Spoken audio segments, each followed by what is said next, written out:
One of those non-speakers is 17-year-old Philip, who lives in Copenhagen. His mother is Ditte Young, the animal communicator you met at the beginning of the episode. My first question for Philip was whether he experienced telepathy between animals and his mom differently. This is the digital voice that Philip chose to communicate his answers. Yes and no. No, because it's the same. Yes, because one is an animal and the other is my mom. That's the difference. So Philip, does one feel different? No. Communication is communication. Does it feel different to talk to one or the other? The way I use my language remains the same. There might be a slight difference in how it feels to use my nonverbal language, depending on who I'm telepathic with.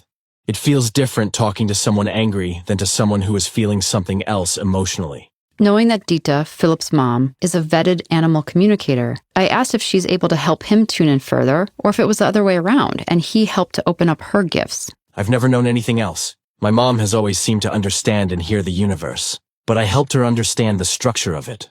I helped her to understand what's inside the vortex. I've also helped her in the sense that I'm the reason she continued to develop her abilities. I'm part of why she had to step forward with them, even when life was hard. And then I asked Philip if there's something he wished others knew about nonverbal communication, and his answer was an unexpected delight. I wish animals would introduce themselves to me before they start talking to me, so I know what they want before they contact me. I always say, "Hi, I'm Philip," when I greet someone. Often I get startled, and then I want to leave. I feel most comfortable with horses because they're usually better at keeping a distance when they talk to me. But dogs always want to come up close. I don't separate humans from animals. To me, they're just souls.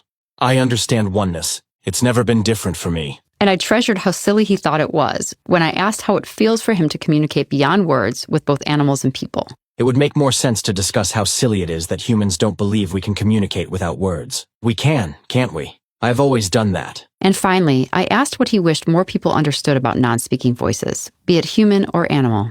Nonverbal communication is the language of the heart. I'd wish that people understood they could communicate without words, because then we'd all speak with our hearts. That would be lovely. And what does it mean for you moving forward to live in a world where telepathy between humans and animals could be more accepted or even valued?